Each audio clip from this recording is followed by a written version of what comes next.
Welcome to one of my favorite broadcasts. Questions just asked. I think this gives me great freedom.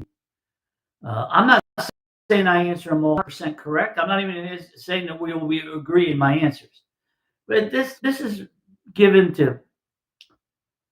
It started out as a way to just stay connected to people during the pandemic, and it's continued on as I've received questions. Run out of questions recently, and I found a book that banned questions of the Bible that we were doing for a while, and I also found a secondary source, which was questions Jesus asked that we need to answer.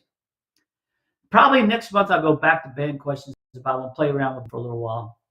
And then after that, we'll see where this goes. It might be time to end it because it's been going on for about 3 years now. I'm running out of questions, and people aren't sending me any questions. So if you have any questions you want to ask, send it to John at hopelowcountry.org. That's John at hopelowcountry.org, and I'll answer your questions. And if you want to know what day it'll be answered, just say, hey, let me know when it's going to be answered, and I'll send you an email letting you know. But once I run out of questions, this broadcast is over. You have to go back and look at it from the beginning. It could be questions about life, church, Bible, Jesus, Courtney. I say Courtney. Courtney's my IT person that makes all this possible. So don't ask too many questions about Courtney. I don't know all the answers. Could be questions about anything. You ask and I'll answer them. Why? Because I'm not afraid to answer them. That's why. So, hey, it's April.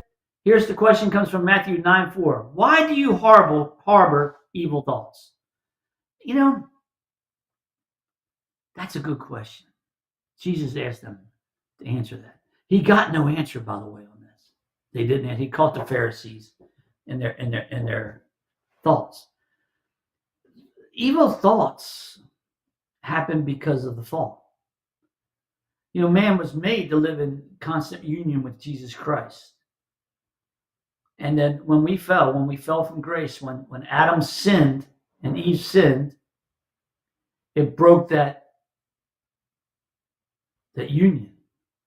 And the sin nature has been passed down generation to generation. You don't have to teach a child to sin, do you? They just know it automatically. So why do we harbor evil thoughts? Why do we let them stay with us? Because it's about self-promotion. It's our own ego. That's why. And our own ego is fallen. That's why we harbor evil thoughts.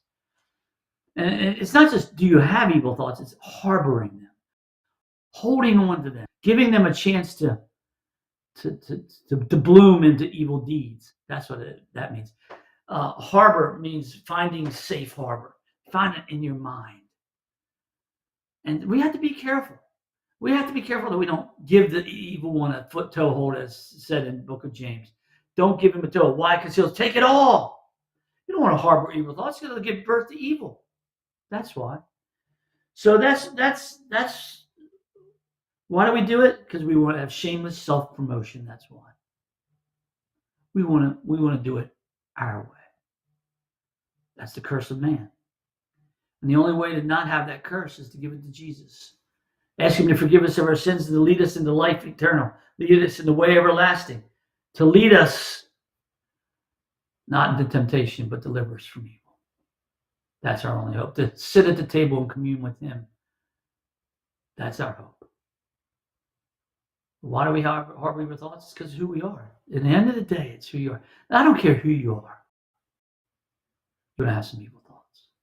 Why? Because it's our nature. The only way to beat that nature is let the new man fellowship with Jesus Christ and focus on what he has for us, not what the evil one has.